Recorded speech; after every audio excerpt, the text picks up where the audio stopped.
മേഖലയിലെ സംഘർഷാവസ്ഥ തുടരുന്നതിനിടെ കുവൈത്തിൽ ഇന്ന് പുലർച്ചെ നിരവധി ഡ്രോൺ ആക്രമണങ്ങൾ റിപ്പോർട്ട് ചെയ്തു.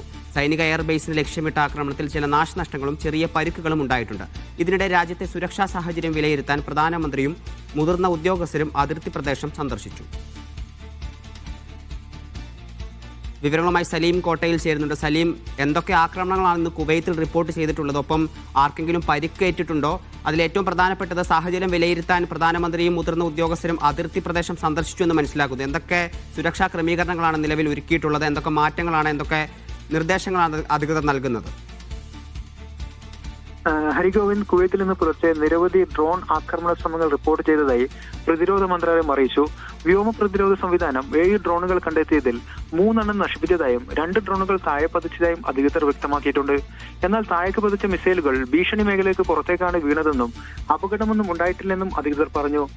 അതേസമയം അഹമ്മദ് അൽ ജാബിർ എയർബേസിനെ ലക്ഷ്യമിട്ട് നടന്ന 2 ഡ്രോൺ ആക്രമണ ശ്രമങ്ങളിൽ ബേസിന്റെ പരിസരത്ത് ചില നാശനഷ്ടങ്ങൾ സംഭവിച്ചതായി അധികൃതർ പറഞ്ഞിട്ടുണ്ട്.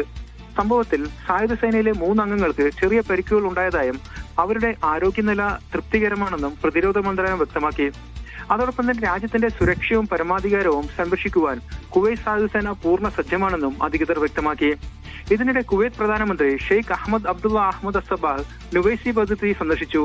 അതിർത്തിയിലെ പ്രവർത്തനങ്ങളും സുരക്ഷാ ക്രമീകരണങ്ങളും പ്രധാനമന്ത്രി നേരിട്ട് വിലയിരുത്തി. അതേസമയം രാജ്യത്ത് വാതക ചോർച്ചയുണ്ടെന്ന തരത്തിൽ പ്രചരിക്കുന്ന വാർത്തകൾ അടിസ്ഥാനരഹിതമാണെന്ന് കുവൈറ്റ് പരിസ്ഥിതി പൊതു അതോറിറ്റി വ്യക്തമാക്കി. വായുവിലെ വാതകത്തിന്റെയും മലിനീകരണത്തിന്റെയും അളവ് സാധാരണ നിലയിൽ തന്നെയാണെന്നും അധികൃതർ പറഞ്ഞിട്ടുണ്ട്. അതിനിടെ സുരക്ഷാ സംഭവങ്ങളുടെ ദൃശ്യങ്ങൾ ചിത്രീകരിക്കുകയോ സോഷ്യൽ മീഡിയയിൽ പ്രചരിപ്പിക്കുകയോ ചെയ്യരുതെന്നും കുവൈറ്റ് പ്രതിരോധ മന്ത്രാലയം പൊതുജനങ്ങളോട് മുന്നറിയിപ്പ് നൽകി. ഔദ്യോഗിക സ്രോതസ്സുകളിൽ നിന്നുള്ള വിവരങ്ങളെ മാത്രം വിശ്വസിക്കണമെന്നും അധികൃതർ അഭ്യർത്ഥിച്ചു. ഹരിഗോവിന്ദ്.